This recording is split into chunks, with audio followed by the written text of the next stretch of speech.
Welcome back to middle education. लीजिए अब आपके सामने कक्षा 9वीं विज्ञान का अभ्यास प्रश्न पत्र अवेलेबल है। देखिए स्टूडेंट, आज अंग्रेजी का पेपर था और अंग्रेजी के पेपर में वही set first set second and एक बूस्टर डोज लेकर के आता हूँ। आपको पता है कक्षा 9वीं के सबसे ज्यादा बच्चे बूस्टर डोज की तारीफ कर रहे थे और वो अभी से बूस्टर डोज मांग रहे हैं कि प्लीज बूस्टर डोज दे दो, बूस्टर डोज दे दो बूस्टर डोज। तो अभी से तो बूस्टर डोज नहीं दे सकता। बूस्टर डोज वही आपका रात में आएगा वो वाला वीडियो या फिर सुबह आता है। तो अभी आपको सेट नंबर फर्स्ट अच्छे से प्रिपेयर करना है। अगर आप इसे बहुत अच्छे से पढ़ के जाते हैं डेफिनेटली अच्छा स्कोर देखने को मिलेगा। आपको पता है ये अभ्यास प्रश्न पत्र कोई मामूली प्रश्न पत्र नहीं है, ये मैं नहीं कहता। आप में से बीच किसी एक स्टूडेंट का मैसेज आया था कि अभ्यास प्रश्न पत्र को भाई हल्के में मत लिया करो, क्योंकि इसमें विज्ञान का पेपर कैसे सॉल्व करना है इसका तरीका बताया जाता है, किस प्रश्न का उत्तर कितना लिखना है और कौन कौन से क्वेश्चन एमपी बोर्ड रिपीट करता है, वो सब आपको अभ्यास प्रश्न पत्र में मिलता है। तो चलिए बिना टाइम वेस्ट किए फटाफट हम वीडियो को स्टार्ट कर लेते हैं और देख लेते हैं अभ्यास प्रश्न पत्र में किस प्रकार से प्रश्न डाले गए हैं। देखो यहां पर कह रहा है कि प्रश्न क्रमांक 1 सही विकल्प चुनकर के लिखो। पहला नंबर कहता है कि पदार्थ की कितनी अवस्था होती है। देखो यार, पहले पदार्थ की 5 अवस्था होती थी, मतलब अभी 5 अवस्था होती है, लेकिन आपकी किताब में मात्र 3 अवस्था का उल्लेख है, ठोस, द्रव और गैस। तो बस यहां पर आपको इसमें टिक करना है। नेक्स्ट कहता है पदार्थ की किस अवस्था में कणों के मध्य न्यूनतम रिक्त स्थान होता है। देखो यार, जिसमें सबसे कम रिक्त स्थान होता है ना वही सबसे अधिक मजबूत होता है, मतलब ठोस, है ना। जितना रिक्त स्थान होगा उतना कमजोर होगा और जितना और रिक्त स्थान होगा उतना और कमजोर होगा। हवा, हवा को तुम ऐसे मार के चीर सकते हो, लेकिन क्या ये पेंसिल है, ठोस है, तो क्या इसे ऐसे मार के चीर सकते हो? नहीं ना, क्योंकि इसमें रिक्त स्थान नहीं है, कम है। आगे बढ़ते नेक्स्ट। मोम का जलना ये क्या है? मोम का जलना या फिर मोमबत्ती का जलना, कुछ भी लिख सकता है। तो मोम का जलना या फिर मोमबत्ती का जलना क्या है? तो यह एक रासायनिक परिवर्तन है, क्योंकि ऑक्सीजन की सहायता से ये जलता है। नेक्स्ट, केंद्रक के आधार पर कोशिका कितने प्रकार के होते हैं? तो केंद्रक के आधार पर कोशिका 2 प्रकार का होता है, एक होता है प्रोकैरियोटिक कोशिका और दूसरा होता है यूकैरियोटिक कोशिका। प्रकाश संश्लेषण के लिए किस गैस की आवश्यकता होती है? तो अगर तुमको प्रकाश संश्लेषण पेड़ पौधे से कराना है तो कार्बन डाइऑक्साइड चाहिए। अरे यार, एक कॉन्सेप्ट तुम सुने होगे कि मनुष्य ऑक्सीजन गैस लेता है, कार्बन डाइऑक्साइड छोड़ता है, और पेड़ पौधे कार्बन डाइऑक्साइड लेते हैं और ऑक्सीजन छोड़ते हैं। नेक्स्ट, छठवां नंबर, पृथ्वी पर समय के मापन का आधार क्या है? तो पृथ्वी पर पृथ्वी की गति के द्वारा समय को मापते हैं, इसी के द्वारा दिन रात होता है। तुम खुद सोचो ना यार, अगर पृथ्वी को ऐसे मैं खड़े कर दूं, पृथ्वी हिले तक ना, तो क्या दिन रात होगा? नहीं ना। तो पृथ्वी की गति है। इस प्रकार से हमारे वस्तुनिष्ठ प्रश्न ये 1 नंबर वाले कंप्लीट होते हैं। अब देखते हैं रिक्त स्थान। इसमें पहला नंबर कहता है डैश डैश डैश प्रक्रम से गैसीय पदार्थ सीधे सीधे ठोस अवस्था में बदलता है, वह प्रक्रम का नाम क्या है? तो इसे कहते हैं ऊर्ध्वपातन। मैं लिख देता हूं, ऊर्ध्वपातन। ऊर्ध्वपातन प्रक्रम से सीधे ये ठोस से गैस अवस्था में बदलता है। ठीक है, चलिए नेक्स्ट कहता है कि 25 डिग्री सेल्सियस पर जल की भौतिक अवस्था क्या होगी? तो 25 डिग्री सेल्सियस पर पानी हमेशा द्रव रहेगा। नेक्स्ट, डैश डैश तत्व या यौगिक हो सकता है? तो शुद्ध पदार्थ, यहां पे लिखोगे शुद्ध पदार्थ। शुद्ध पदार्थ आपका तत्व या यौगिक कुछ भी हो सकता है। विलयन एक डैश डैश डैश मिश्रण है, तो विलयन एक समांगी मिश्रण है, तो यहां पर लिखोगे समांगी। ठीक, विलयन एक समांगी मिश्रण है। नेक्स्ट कहता है गुणसूत्र डैश डैश डैश के बने होते हैं, तो ये बने होते हैं डीएनए के। ठीक, डीएनए के बने होते हैं, D oxy ribose nucleic acid इसका पूरा नाम है, एंड इसी के गुणसूत्र बने होते हैं, इसे इंग्लिश में क्रोमोसोम कहते हैं। Next, plastids dash dash dash प्रकार का होता है, तो 3 प्रकार के होते हैं। ठीक है, हाँ सही जोड़ी। देखिए इसमें कह रहा है कि ठोस से सीधे गैसीय परिवर्तन क्या होगा? तो इसे कहते हैं ऊर्ध्वपातन, तो इसको इससे मैच कर देना, 1 नंबर लिखा है। कार्बन, तो इसका सही आंसर हो जाएगा सी। नेक्स्ट कहता है इलेक्ट्रॉन, तो इसका सही आंसर हो जाएगा ऋणावेशित कण। नेक्स्ट कहता है लाइसोसोम, तो लाइसोसोम को आत्मघातीय थैली या आत्महत्या की थैली कहा जाता है। अदिश राशि, तो दूरी एक अदिश राशि है। और बल, तो बल का हो जाएगा द्रव्यमान गुरुत्व त्वरण, ये होता है बल का सूत्र। ठीक है, चलिए आगे देखते हैं। चौथा नंबर, सत्य और असत्य को लिखिए। पहला नंबर कहता है द्रव्य का आयतन और आकार निश्चित होता है, बिल्कुल गलत है। जो द्रव्यमान होता है, द्रव होता है जो, तो द्रव का आकार और आयतन अनिश्चित होता है। नेक्स्ट हमारा दूसरा नंबर कहता है कि अणुओं के बीच रिक्त स्थान ठोस में अधिक होता है, तो ये भी आपका गलत हो जाएगा। कोलाइड एक समांगी मिश्रण है, तो ये भी आपका गलत हो जाएगा। कोलाइडी आपका विसमांगी मिश्रण है, ठीक है। कोशिका की खोज लिबियो हॉक ने की थी, नहीं, कोशिका खोज करने वाले रॉबर्ट हुक थे, लिबियो हॉक नहीं थे। नेक्स्ट, त्वरण एक वस्तु के प्रति इकाई समय का वेग में परिवर्तन है, बिल्कुल सही है। इस प्रकार से हमारा ये भी होता है कंप्लीट। आगे 5वां नंबर कह रहा है एक वाक्य में उत्तर लिखिए। पहला नंबर कहता है दाब का मात्रक, तो न्यूटन प्रति मीटर स्क्वायर, ठीक है। दाब का मात्रक क्या होता है? न्यूटन प्रति मीटर स्क्वायर। दाब को परिभाषित कीजिए, तो एकांक क्षेत्रफल पर आरोपित बल को दाब कहते हैं, ठीक। एक गाड़ी का ऑडोमीटर क्या मापता है? तो ऑडोमीटर मापता है कि गाड़ी कितनी दूरी चली गई है, तो चली गई दूरी को मापता है ऑडोमीटर। नेक्स्ट, वेग में प्रति सेकंड होने वाली कमी को क्या कहते हैं? तो इसे कहते हैं मंदन। अगर 1 सेकंड में कितनी कमी हो रही है, यह मंदन कहलाता है। नेक्स्ट, प्रकाश संश्लेषण के लिए क्या आवश्यक गैस है? तो CO2 कार्बन डाइऑक्साइड प्रकाश संश्लेषण के लिए अत्यंत आवश्यक है, हमने पहले भी बता चुका है। नारियल का रेशा किस ऊतक का बना होता है? तो ये बना होता है स्क्लेरेनेकाइमा ऊतक का, नारियल का रेशा, ठीक है। नारियल का देखियो ना, नारियल में जो जूट होता है वो स्क्लेराइमा ऊतक का बना होता है। चलिए आगे बढ़ते हैं। प्रश्न क्रमांक 6 जिसे कहता है कि तापमान पर जल की भौतिक अवस्था क्या होगी, हमें बताना है। एंड मैं चाहता हूं इस क्वेश्चन का आंसर आप लोग दीजिए कि 250 डिग्री सेल्सियस पर पानी क्या होगा, 100 डिग्री सेल्सियस पर पानी क्या होगा, ठीक है।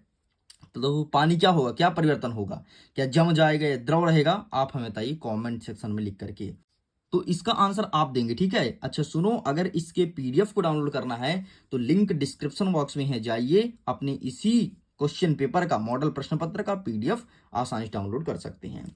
आगे बढ़ते हैं। निम्नलिखित तापमान को सेल्सियस में परिवर्तित कीजिए। ये बोला है केल्विन में दिया है, ये भी केल्विन में दिया है, तो भाई कुछ मत करो। देखो 300 केल्विन है तो कुछ मत करो, 273 से घटा दो, जो भी आएगा वो सेल्सियस में आ जाएगा। तो 300 से जब मैं 300 में 273 घटाया तो ये आया आपका 27, तो 27 डिग्री सेल्सियस, ये पहले का उत्तर।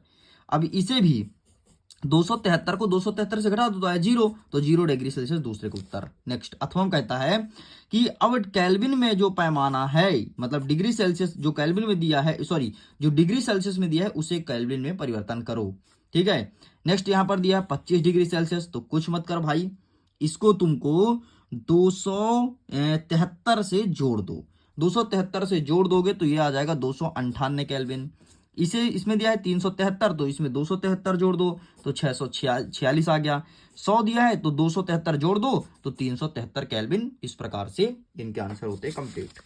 चलिए आगे बढ़ते हैं। हमारा 7वां का अथवा कहता है कि गुप्त ऊष्मा से आप क्या समझते हैं, ये चीज पूछा गया है। तो ये रहा आपके सामने गुप्त ऊष्मा। किसी पदार्थ की गुप्त ऊष्मा ऊष्मा की वह मात्रा है जो उसकी इकाई मात्रा द्वारा अवस्था परिवर्तन के समय को अवशोषित की जाती है या मुक्त की जाती है, इसे कहते हैं गुप्त ऊष्मा। नेक्स्ट 8वां नंबर कह रहा है कि बाष्पीकरण से आप क्या समझते हैं, क्या होता है बाष्पीकरण, क्या होता है वेपोराइजेशन, ये चीज बोला गया है। तो ये रहा आपके सामने बाष्पीकरण। क्वथनांक से कम तापमान पर द्रव्य के वाष्प में परिवर्तन होने की क्रिया ही बाष्पीकरण कहलाती है। बस यही आपको लिखना है।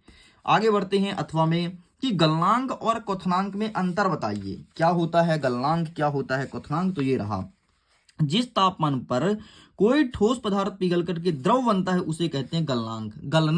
गलना मतलब होता है ठोस से द्रव में बनना, और क्वथनांक, तो क्वथनांक कुछ नहीं होता, जो द्रव से वाष्प में बदलता है उसे कहते हैं क्वथनांक, ठीक है।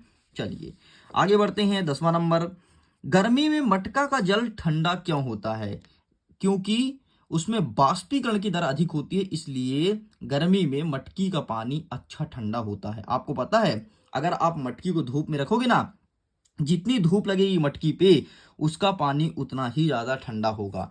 जब गर्मी आए तो तुम्हारे यहाँ मटका रखे तो तुम धूप में रख के देखना, पानी बहुत अच्छे से ठंडा होगा। और देख लो इसका उत्तर यहाँ पर लिखा गया है, ठीक है।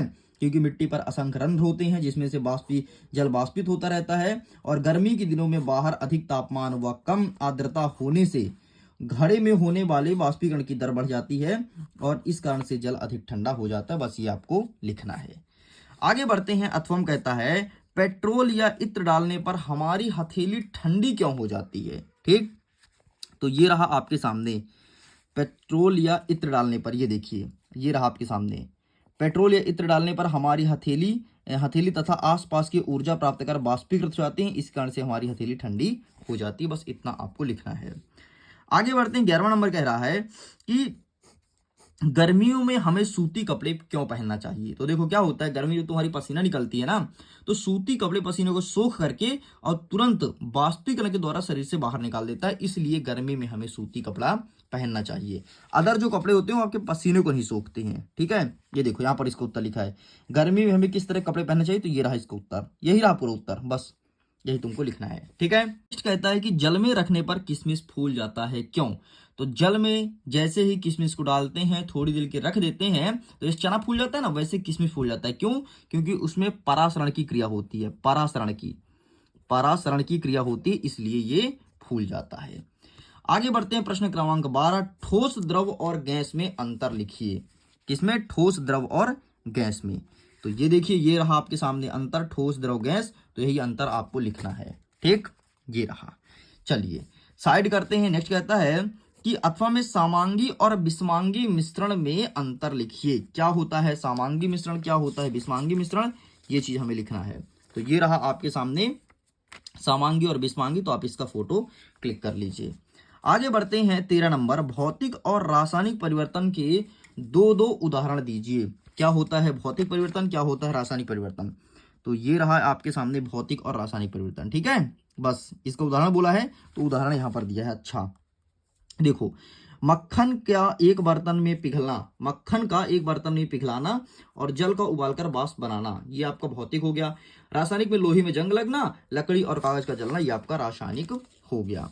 आगे बढ़ता है अथवा में कि मिश्रण और यौगिक में अंतर बताइए। तो ये रहा आपके सामने मिश्रण और यौगिक, ठीक, इसका फोटो क्लिक कर लो, एंड ये रहा, तो इनका फोटो क्लिक कर लीजिए, ठीक है। चलिए साइड करते हैं। नेक्स्ट कहता है कि कोलाइडी विलयन के 4 गुणधर्म बताइए, ठीक है। तो कोलाइडी विलयन के गुणधर्म देख लो, एग्जाम के लिए बहुत इंपॉर्टेंट है, ये रहा, इसका ही फोटो खींच लीजिए। चलिए साइड करते हैं। नेक्स्ट, कोशिका की खोज किसने की है। तो सिंपल सा रॉबर्ट हुक ने। नाम क्या है, नाम लिख देता हूं, रॉबर्ट हुक, इन्होंने कोशिका खोज की है। कैसे की है भाई, इसको कैसे की है, ये क्वेश्चन आपके एग्जाम में पूछा जाएगा, लेकिन इसका आंसर हमारे पास अवेलेबल नहीं है यहाँ पर। 15 नंबर कह रहा है कि प्लाज्मा झिल्ली को वर्णात्मक पारगम्य झिल्ली क्यों कहते हैं, और अथवा कहता है कि जंतु कोशिका का नामांकित चित्र बनाइए। तो इसका आंसर लिखने के लिए आपको मैं दूंगा पीडीएफ में, क्योंकि इसका आंसर काफी बड़ा है, तो पीडीएफ से आप देख लेना। नेक्स्ट कहता है जंतु कोशिका का चित्र। तो जंतु कोशिका का चित्र अभी तुम देख लो, यहाँ पर अवेलेबल है, बाकी जो आंसर छोड़ रहा हूं उसको मैं पीडीएफ के माध्यम से दे दूंगा। ये रहा जंतु कोशिका, इसके साथ तुम पादप भी देख लो, ये भी तुम्हारे एग्जाम में आएगा। और देखो यहाँ पर दिया भी है पादप कोशिका, ठीक। आगे देखते हैं कि माइटोकॉन्ड्रिया का कोशिका का बिजली घर क्यों कहा जाता है। बहुत ही अच्छा प्रश्न पूछा है, माइटोकॉन्ड्रिया कोशिका का बिजली ग्रह क्यों कहते हैं। तो ये रहा इसका आंसर, ठीक है। माइटोकॉन्ड्रिया जीवन के लिए अत्यंत विभिन्न रासायनिक क्रियाओं करने के लिए माइटोकॉन्ड्रिया एपी के रूप में ऊर्जा प्रदान करती है। माइटोकॉन्ड्रिया में दोहरी झिल्ली होती है, बाहरी झिल्ली जो होती है वो छिद्रित होती है, और भीतरी झिल्ली अधिक बलित होती है। ये बल एटीपी बनाते हैं। एटीपी कोशिका की ऊर्जा है। शरीर नए रासायनिक यौगिकों को बनाने तथा यांत्रिक कार्य करने के लिए एटीपी में संचित ऊर्जा का उपयोग करता है। इस कारण से माइटोकॉन्ड्रिया का कोशिका का बिजली ग्रह कहा जाता है। साइड करते हैं। नेक्स्ट 17 नंबर कह रहा है कि लाइसोसोम के 2 कार्य बताइए। लाइसोसोम के 2 कार्य पूछा गया है। तो लाइसोसोम के 2 कार्य ये यहीं पर अवेलेबल था, तो आई थिंक अभी तो मैं ढूंढ के नहीं रखा था इस आंसर को, ठीक है। तो मैं काम करता हूँ ना, पीडीएफ में इसे भी अटैच कर दूंगा। ये देखो, अच्छा ये आत्महत्या थैली क्यों कहते हैं, ये दिया है लाइसोसोम। अच्छा मैं पीडीएफ अटैच कर दूंगा, वहां से देख लें, ठीक है। नेक्स्ट कहता है कि आत्महत्या थैली क्यों कहते हैं। तो ये रहा इसका आंसर, ये रहा, ठीक है। मैं उसे ढूंढ के नहीं रखा था, बस दिक्कत ही बन गई। चलिए आगे बढ़ते हैं। नेक्स्ट कहता है 18 नंबर, अर्धसूत्री विभाजन क्या है, ठीक है। अर्धसूत्री विभाजन, समसूत्री विभाजन, ये एग्जाम में हमेशा आता है, और देख लो अर्धसूत्री विभाजन देखने को मिलेगा। ये देखो अर्धसूत्री विभाजन, और ऊपर देख लो समसूत्री भी देख सकते हो। बाकी अर्धसूत्री तो प्रिपेयर करना ही है, क्योंकि ये तो आपके मॉडल क्वेश्चन पेपर में ही दिया है। नेक्स्ट कहता है जंतु कोशिका और पादप कोशिका में अंतर लिखिए। तो अब देखो अंतर जंतु और पादप में। तो ये रहा एक साइड पादप कोशिका, दूसरी साइड रहा जंतु कोशिका, बस यही आपको लिखना है। चलिए साइड करते हैं। नेक्स्ट कहता है 19 नंबर कि रंध्र के क्या कार्य हैं। तो सिंपल सा ऑक्सीजन, पत्तियों को ऑक्सीजन देने में सहायता करता है रंध्र, ठीक। नेक्स्ट, ऐच्छिक और अनैच्छिक पेशी में अंतर लिखो। तो आओ ऐच्छिक और अनैच्छिक पेशी दिखाते हैं। रंध्र पत्तियों में ही होती है, ठीक है, ध्यान रखना, ऐच्छिक और अनैच्छिक पेशी। ठीक है, कौन सा प्रश्न है? प्रश्न क्रमांक 19। ठीक है, ऐच्छिक और अनैच्छिक पेशी ये रहा आपके सामने, ये रहा ऐच्छिक पेशी, ये रहा अनैच्छिक पेशी। ठीक है, इसका आप फोटो क्लिक कर लीजिए। चलिए साइड करते हैं। नेक्स्ट क्या कहता है? आरेखित पेशी का सचित्र वर्णन कीजिए। ठीक है, आरेखित पेशी बोला गया है, तो आइए दिखाते हैं। ये रहा आपके सामने आरेखित पेशी, तो आप इसका भी फोटो क्लिक कर लीजिए। आगे बढ़ते हैं। नेक्स्ट, न्यूरॉन का नामांकित चित्र बनाइए। न्यूरॉन का नामांकित चित्र बनाइए। तो न्यूरॉन का चित्र देख लो किस प्रकार से बनाना है, ये रहा आपके सामने न्यूरॉन का चित्र। ठीक है, चलिए आगे बढ़ते हैं। तंत्रिका ऊतक क्या है, इसको सचित्र वर्णन करना है। तंत्रिका ऊतक, तो तंत्रिका ऊतक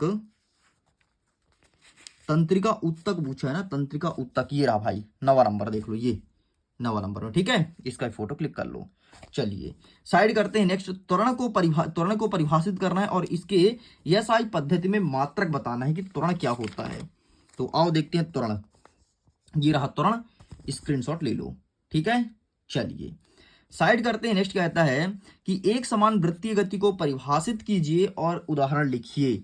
एक समान वृत्तीय गति मतलब ये होता है, इसको समझ लो, इसको मैं नहीं दिखाऊंगा, ठीक, मैं जानबूझ के नहीं दिखाऊंगा, रुको साइड करो। एक समान वृत्तीय गति ये होता है कि जब समान वेग से कोई चीज घूमे उसे कहते हैं एक समान वृत्तीय गति।